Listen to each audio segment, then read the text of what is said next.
అందరికీ నమస్కారం. Robo news channel కి స్వాగతం. చింతల మానేపల్లి, ఆసిఫాబాద్. తీవ్రమైన చలిలో అడవిలోనే నిద్రిస్తున్న రైతులు. ఫారెస్ట్ అధికారులు, ప్రభుత్వం కలిసి దిందా రైతులపై దౌర్జన్యం. దిందా రైతుల వెనుక మేమున్నామంటూ ఆర్ఎస్పీ హామీ. డాక్టర్ ఆర్ఎస్ ప్రవీణ్ కుమార్, రాష్ట్ర ప్రధాన కార్యదర్శి, బీఆర్ఎస్. తమ భూములు ఎక్కడ ఫారెస్ట్ అధికారులు లాక్కుంటారోనని దిందా గ్రామ ఎస్సీ రైతులు రాత్రి సమయంలో పిల్లల్ని వదిలేసి దట్టమైన అడవిలో తీవ్రమైన చలిని లెక్కచేయకుండా పడుకుంటున్నారని బీఆర్ఎస్ రాష్ట్ర ప్రధాన కార్యదర్శి డాక్టర్ ఆర్ఎస్ ప్రవీణ్ కుమార్ ఆవేదన వ్యక్తం చేశారు. ఈ రోజు సర్పంచ్ ఎన్నికల ప్రచారంలో భాగంగా చింతల మానేపల్లి మండలం దిందా గ్రామంలో పర్యటించిన ఆయన గ్రామస్తుల బాధలు విని చలించారు. ఫారెస్ట్ అధికారులు మొదట ఎస్సీ వర్గాలకు చెందిన రైతులను వ్యవసాయం చేసుకోవడానికి ఎలాంటి అభ్యంతరం తెలుపకుండా ఇటీవల ఎస్సీలకు చెందిన సుమారు 50 ఎకరాల భూమిని ఆక్రమించుకునేందుకు ట్రెంచ్ వేసి రైతులను వారి భూములకు రానివ్వకుండా అడ్డుకుంటుండగా, భూమి లేకపోతే మాకు చావే దిక్కు అంటూ ఎలాగైనా తమ భూములను కాపాడుకోవాలని రైతులు రాత్రింబవళ్లు ఇండ్లు వదిలి భూమిలోనే ఉంటున్నారు.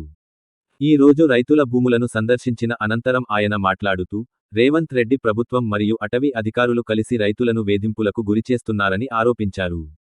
రైతుల మీద వన్యప్రాణులు దాడి చేసి చంపితే ఎవరు బాధ్యత వహిస్తారని నిలదీశారు. ఎస్సీ వర్గాల ప్రజల వెనుక ఎవరూ లేరన్న భరోసాతోనే అధికారులు ఇలాంటి దారుణాలకు పాల్పడుతున్నారని ఆగ్రహం వ్యక్తం చేశారు. ప్రభుత్వ పెద్దలు అటవీ శాఖ మంత్రి సురేఖ, సంక్షేమ శాఖ మంత్రి అడ్లూరి లక్ష్మణ్, దామోదర రాజనరసింహ, స్పీకర్ గడ్డం ప్రసాద్ వంటి మంత్రులు ఇక్కడికి వచ్చి పడుకుంటే ఈ రైతుల బాధలు ఏంటో అర్థం అవుతాయని మండిపడ్డారు. రేవంత్ రెడ్డి 100 ఎకరాల అడవిని నరికి వన్యప్రాణులను చంపితే ఆనాడు ఈ అటవీ అధికారులు ఎక్కడ పోయారని ప్రశ్నించారు. వెంటనే జాతీయ ఎస్సీ కమిషన్ మెంబర్కు ఫోన్ చేసి దిందాలో ఉన్న ఎస్సీ రైతుల భూములను కాపాడాలని కోరారు. వారికి బతకడానికి భూమి తప్ప వేరే ఆధారం లేదన్నారు. జాతీయ ఎస్సీ కమిషన్ నుండి వెంటనే ఫారెస్ట్ అధికారులకు నోటీసులు ఇచ్చి భూములు కాపాడాలన్నారు. అవసరమైతే మానవ హక్కుల కమిషన్ను ఆశ్రయిస్తామని, హైకోర్టుకు వెళ్లి పేద రైతులకు న్యాయం చేస్తామని హామీ ఇచ్చారు. ఎన్నికల ఖర్చు నిమిత్తం విరాళం. గ్రామ పంచాయతీ ఎన్నికల్లో భాగంగా బీఆర్ఎస్ పార్టీ కోనేరు కోనప్ప బలపర్చిన అభ్యర్థి పెంచికల్పేట్ మండలంలోని ఎల్కాపల్లి గ్రామ అభ్యర్థి కాసిపాక రాకేష్ ఎన్నికల ఖర్చు నిమిత్తం స్వయంగా గ్రామ యువకులు ముందుకు వచ్చి విరాళాలు అందజేస్తున్నారు.